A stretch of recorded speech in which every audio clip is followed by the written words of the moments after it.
next up, I want to bring back one of our co-founders, Tim Chrisman. Tim, are you here?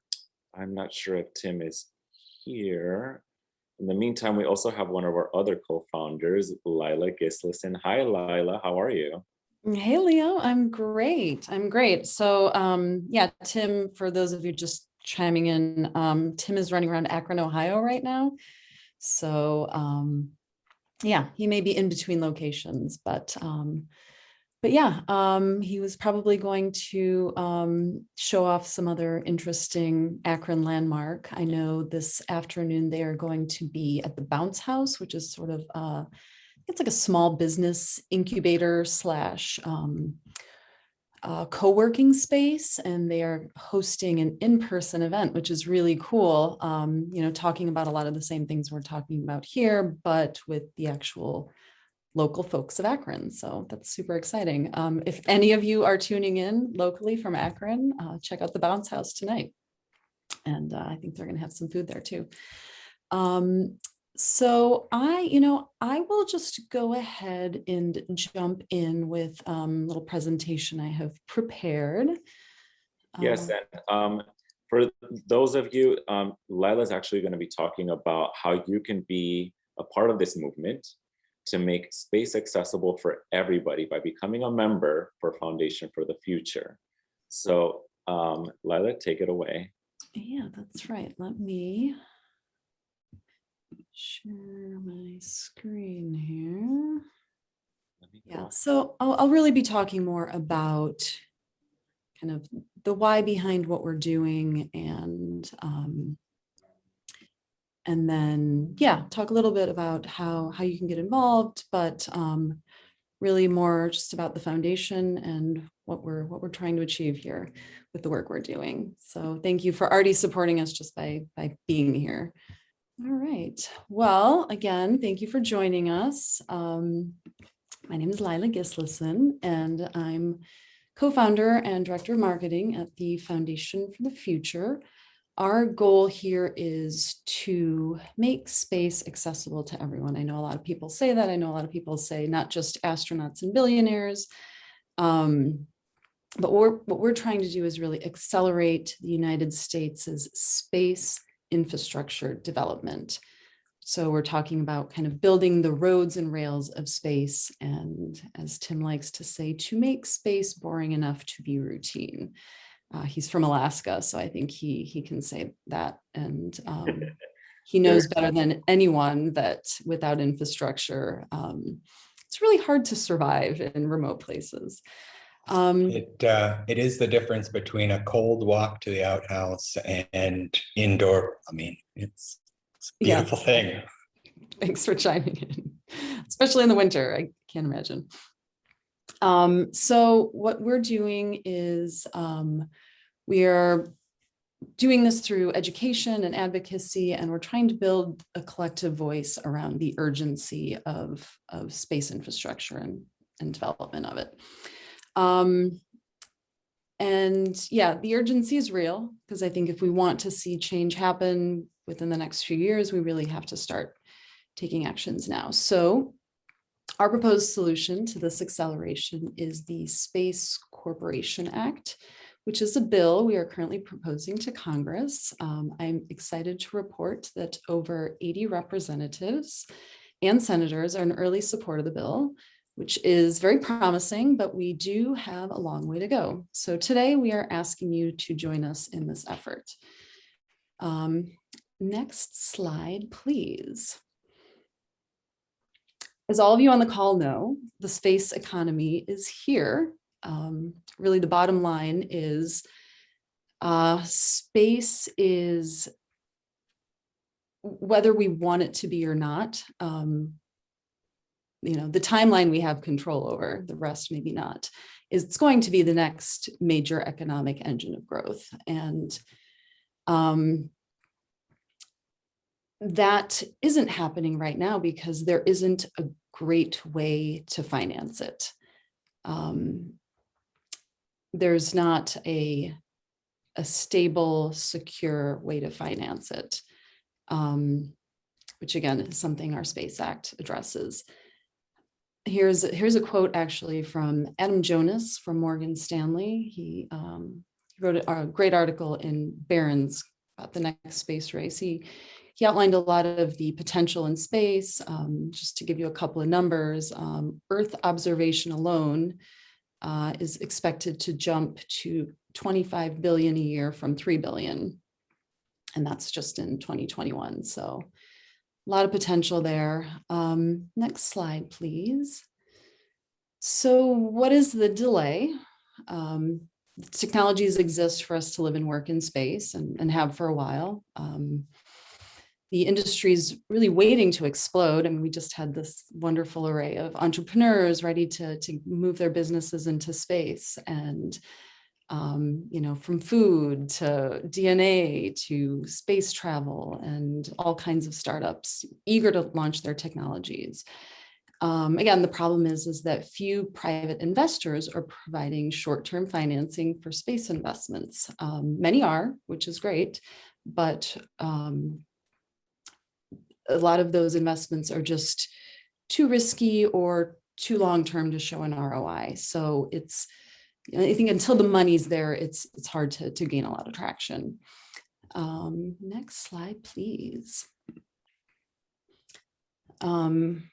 So this is a great slide, and Tim was in Akron this morning. He mentioned Luigi's, which is where he was filming, a restaurant, pizza place that's been there for many, many years. The menu doesn't change. They still take cash, late to change. And this is sort of the vast majority of the audience that we want to shift. We want to shift their thinking around the potential of space. If you look at the diagram here, the bottom one especially exhibits the size and scale of the market. And there's that little gap there that shows this chasm that we have to cross. And I think the line shows about where we are. And I would say that all of us on the call here are the early adopters. We're the ones who see the potential, who are ready to take the risk. But yeah, there's this whole vast late majority there that's just, they're going to be slow to change, and we need to change their minds. But also once we cross that chasm and have the financial means to do it, I think there's a huge market potential there. And so we see an opportunity for this. And we want to create a mechanism for crossing that chasm, which, as I mentioned before, is our Space Corporation Act, which seeks to create a federally chartered public-private corporation for infrastructure development.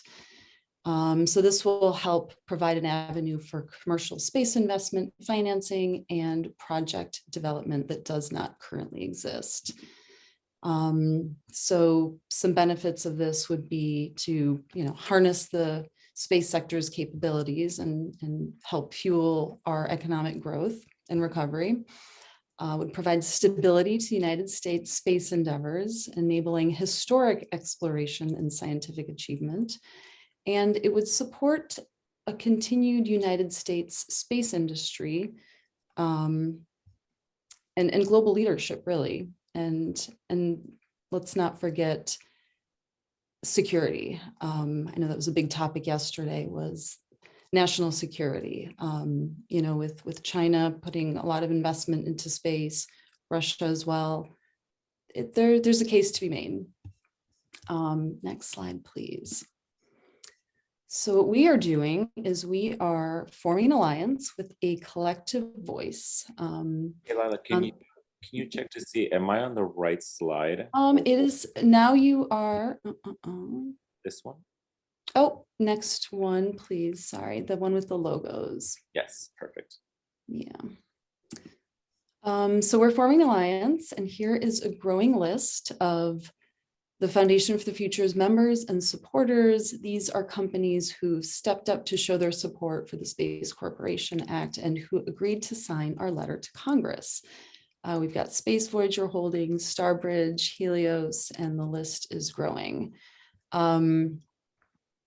So our plan is to, by May 10th, send a letter to Congress, which outlines more details about the Space Act. The Space Act itself is already kind of making the rounds, but we want to show this collective voice. So I'm gonna read that letter to you real quick here, just so that you have an idea. And if you feel compelled, so inclined to support this letter, please drop your name in or your email address in the chat, and I'll shoot you an email. I can send you this letter. And yeah, we'd welcome your logo to join this list. So the letter says, "Dear President Biden and leaders of the House and Senate, for over 60 years, US government and private sector investments in space programs have showcased American innovation, ambition, and accomplishment on the worldwide stage. Space is inextricably linked to our economic prosperity, US national security, understanding of our planet, and everyday American life. As our nation becomes increasingly reliant on space for these endeavors and future technological challenges, the interconnectivity of our three space sectors, civil, commercial, and national security, require public policies and investment rooted in a whole of society approach. Right now, the private sector provides the short-term, generally 10 years and earlier financing for space investments, large and small.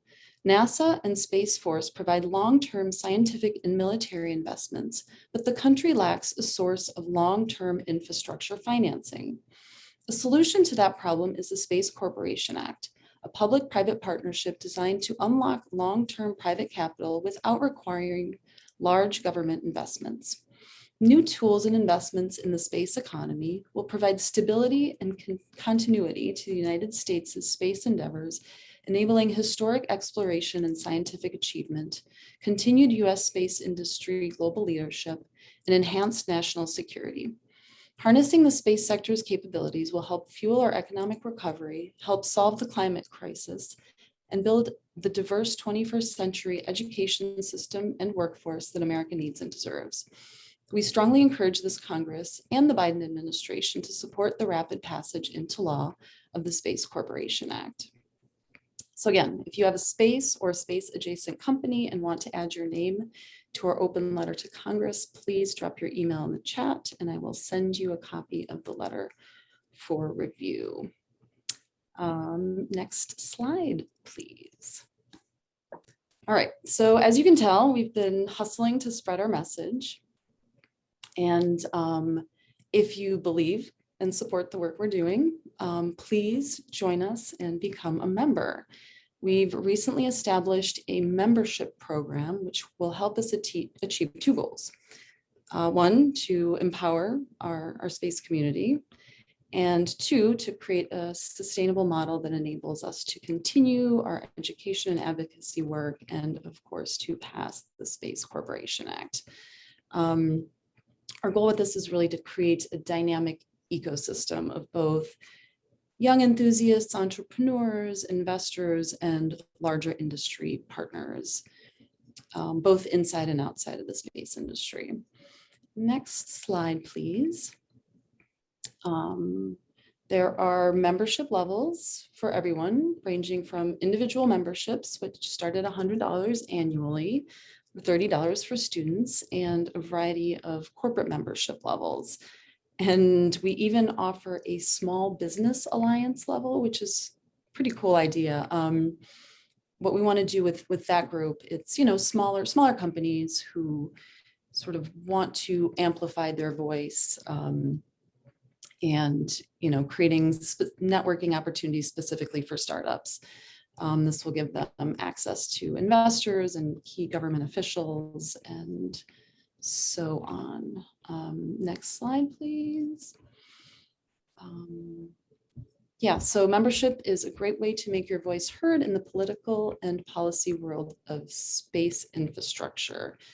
A couple of the benefits include, but are not limited to, of course, joining a network of space industry leaders, a leadership role in public policy conversations that benefit the financial and space sectors, unique networking opportunities, access to exclusive events, and of course, government leaders that we do associate ourselves with, One other opportunity is steering committee roles, even board member seats, however, those are filling quickly.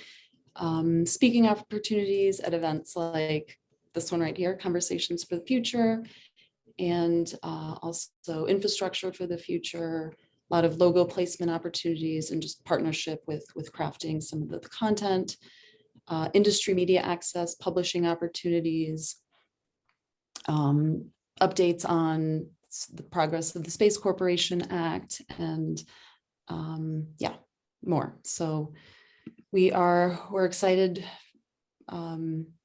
to be offering this opportunity. And there is a, next slide, please. We do recognize that there's a wide association ecosystem, many of which we're members of ourselves. We're big fans of Space Foundation, the Space Frontier Foundation, the National Space Society, the Commercial Space Flight Federation we've also joined. And all of these, I think, play well in the sandbox together.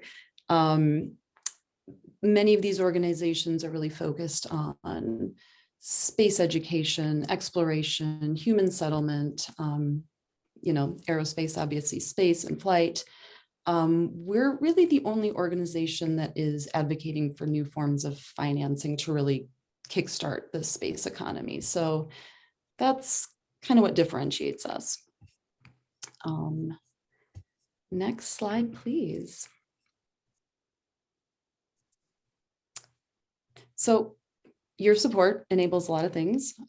As you can see, we're hosting this event every month. We also are continuing our advocacy efforts. We are currently doing multiple research projects, studies and material tests. We just did one recently on graphene. We have our scholarship program.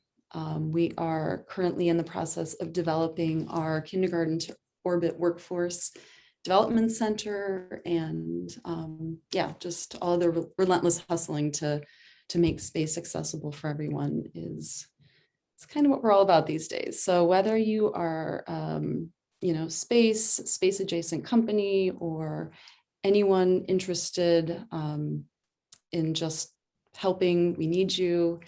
And hopefully that will move us closer to our vision of a vibrant space economy and space access for everyone.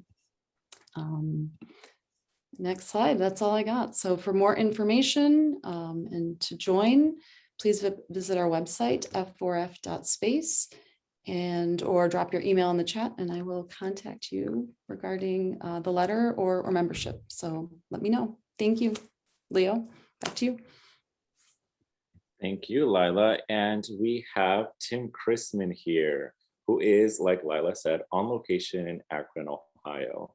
Hi, Tim. Hey, Leo, how are you? Doing good. Just in a room. Yeah. Still on location, but yeah. It is a location, and it is in Akron. Yes. Okay, so Tim will actually be, I believe, Tim, you're going to be talking to us about the Space Corporation Act that Lyla mentioned earlier. Is that correct? Yeah, and I wanted to jump into a couple of the questions that have been in the chat and that we've heard fairly regularly through our interactions with industry and Congress. So the Space Corporation Act would create a private corporation through an act of Congress, and this corporation would have the authority to use Treasury's issuance of bonds and loan guarantee programs to essentially buy down the risk for private equity investors in the infrastructure space. Right now, private equity funds the vast majority of infrastructure development throughout the US, and it does that often with a 15, 20, or 30-year time horizon for repayment. So for the first 10 years, the road, the bridge, the port is being constructed, and then the next 20 to 50 years, sort of use fees are being paid back. And that's how these funds make their money, sort of a long-term trickle back of cash. The problem with space in these organizations and funds' minds is it's too exciting. It's too wild and novel for them to be able to forecast 20 years out and have any sort of certainty about what the return on their investment is going to be. And so the Space Corporation would come in here and whether through taking the first loss position in a bundled set of investments, very similar to how In-Q-Tel for the US intelligence community does, where it invests usually 1 to 5% of the total investment round, and private companies come in and do the rest. And they take that sort of first loss position. Space Corporation would do the same thing, thereby decreasing the risk for this patient capital. Another tool would be these loan guarantees, where the US government, through coordination between the Space Corporation and Treasury, would essentially say, hey, the US government's on the hook to pay back some portion of this loan that you all, private equity, are giving to create this infrastructure if it goes sideways. This is done in a variety of different sectors. We typically hear about them in housing and student loans. And the way this is paid for is often through fees that are assessed on the loans that are given out. And so, like, I'm an Army veteran, and so when I buy a house, I pay a funding fee that helps then go into this risk pool for insurance in case there are defaults. And so the Space Corporation and Treasury would have the authority to work out how that fee is then paid to sort of fund these guarantees. And the third tool that the Space Corporation would have is the ability to issue bonds, much like municipal governments do, and other organizations from the federal down to local governments, to create long-term projects that may not have the same sort of private equity interest, or are so important, whether it's to national security or the public good, that there needs to be a direct stake taken by government and sort of the importance of that signal. And so this may be a national spaceport network. This may be space-based solar power. But in any case, these tools granted to this corporation in consultation with existing agencies would be deployed by the Space Corporation, that would be led and governed by private individuals. So the oversight done by Congress and a board of directors appointed by the president and House and Senate would be there. They would have that sort of check and balance. But the day-to-day operations are run by experienced, skilled, private sector individuals who can move fast and take the sort of risks that many throughout government can't do, whether it's because of regulations or political uncertainty slowing the wheels. So that's sort of the quick version of that. As Kevin just mentioned in the chat, it's exactly right. That is what the TVA did in the Great Depression. If you don't know what the Tennessee Valley Authority was, it was a pseudo government organization created in the Great Depression because the Tennessee Valley kept flooding and they needed electricity. So what better way to solve two problems than create an organization that was told, build dams and provide power? And they did that with great success. There were a number of sort of mismanagement errors that happened about a decade into TVA's life that we were adjusted, learned from, adapted, and we have tried to implement a lot of the lessons learned through those growing pains that TVA went through in the design and creation of the Space Corporation, also taking on the lessons learned by the Commercial Satellite Corporation Act in the 1960s, trying to take the best of the several dozen private federal corporations that have been created over the decades, take the best of all of those and apply those to space infrastructure development.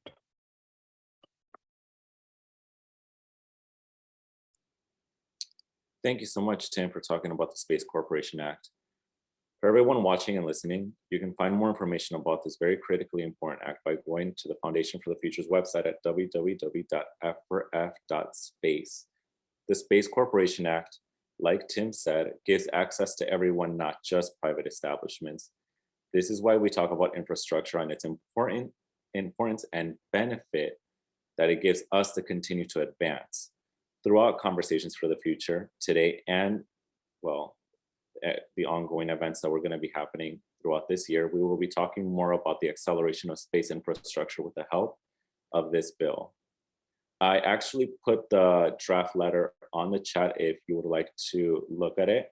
And we will also host Infrastructure of the Future, a Foundation for the Future event that's being co-hosted with Kevin O'Connell, which is a former director of the Office of Space Commerce. Infrastructure for the Future will continue the conversation and critical discussions of having America lead in space again. So don't miss this event this coming Monday, May 10th, by RSVPing on Foundation for the Future's website, www.f4f.space, to watch it live.